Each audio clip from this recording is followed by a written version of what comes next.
Last week I shared with you an idea from Greg Crabtree on why it's really important to get clear on what your salary is versus profit and separate the two so that you have a firm understanding of how your company is really performing. I've got another piece of wisdom from Greg, and I'm a big fan of Greg and the way he thinks. He thinks in a conservative way about extracting money from the company.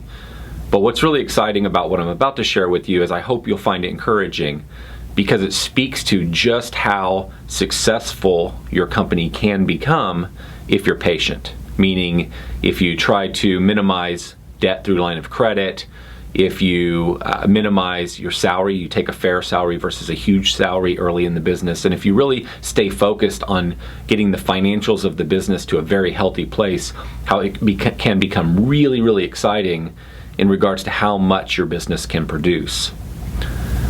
One of the things that I have noticed through a lot of conversations with different individuals in the industry is that the dream is generally to sell the company.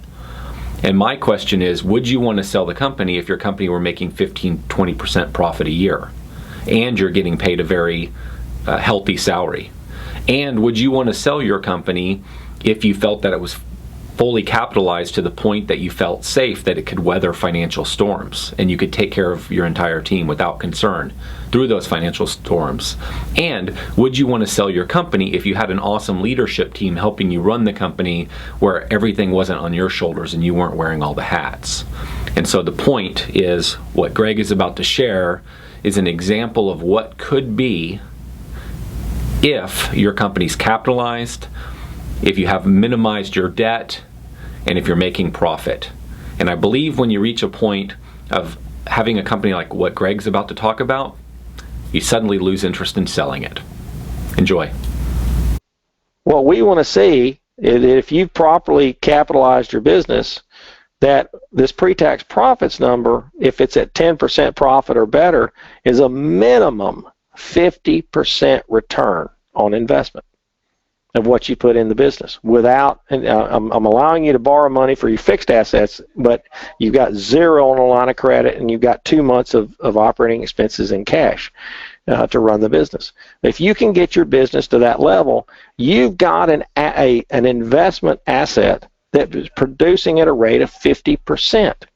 So let me ask you a story. So if I went to Jonathan, I said, "Hey Jonathan, I hear you got $100,000 you'd like to invest.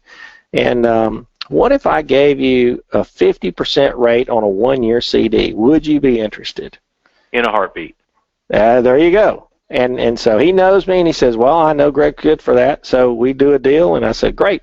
A year from now, I come back, and I say, "Hey, Jonathan, here's your $150,000. Oh, by the way, the IRS knows that 50,000 is taxable, so I'm going to go ahead and send them the 20,000 in tax so that you got 130,000.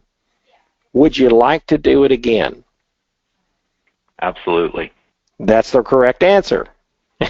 So think about the compounding rate of value on a 50% interest rate, guys, because that's what's possible with a privately held business.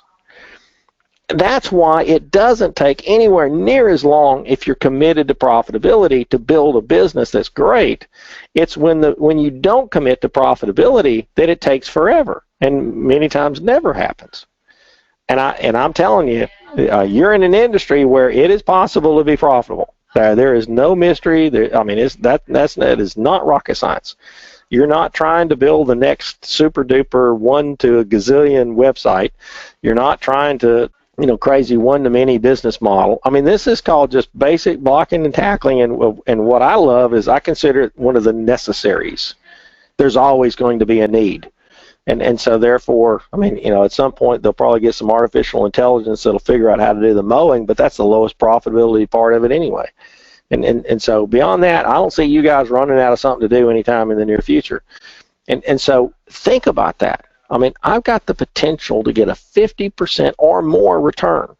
And in most cases, one of our clients, a lot of our clients are easily in the 100% return on a year-over-year basis without selling the business. See, most people think you only get those kind of returns because I built a business and some crazy person with more money than brains came along and paid me for it. No. That's extra. Let's run a business that's giving me 50% return now. That's a good deal. And that's the case that I'm building in this discussion today, and I'll touch more on it in the fall at the conference. So that's really kind of the mindset. So that's why I want to focus on pre-tax profits, because it's the CD that we're talking about that you have. If you enjoy Greg's wisdom, I'd invite you to join us at SA4, our conference in November. Greg will be doing a 3-hour workshop, and at that workshop, he's going to talk about how can you get your company from operating successfully to operating extremely successfully, meaning it's fully capitalized. You have minimal debt, you have a lot of cash in the bank, you're generating a lot of profit, and it's getting bigger every year. He's going to talk about how you get there and how you get there quick, and what to be thinking about, and what numbers to be watching, what things to be working on in the company, so that you don't have to struggle for 5 years, 10 years unnecessarily. How can you get there quick? And he's going to tell you exactly what you need to think about, exactly what you need to work on. So join us at SA4 in November. Greg will be one of many really exciting and very interesting people that you'll have an opportunity to talk to, network with, and learn from. Hope to see you in November.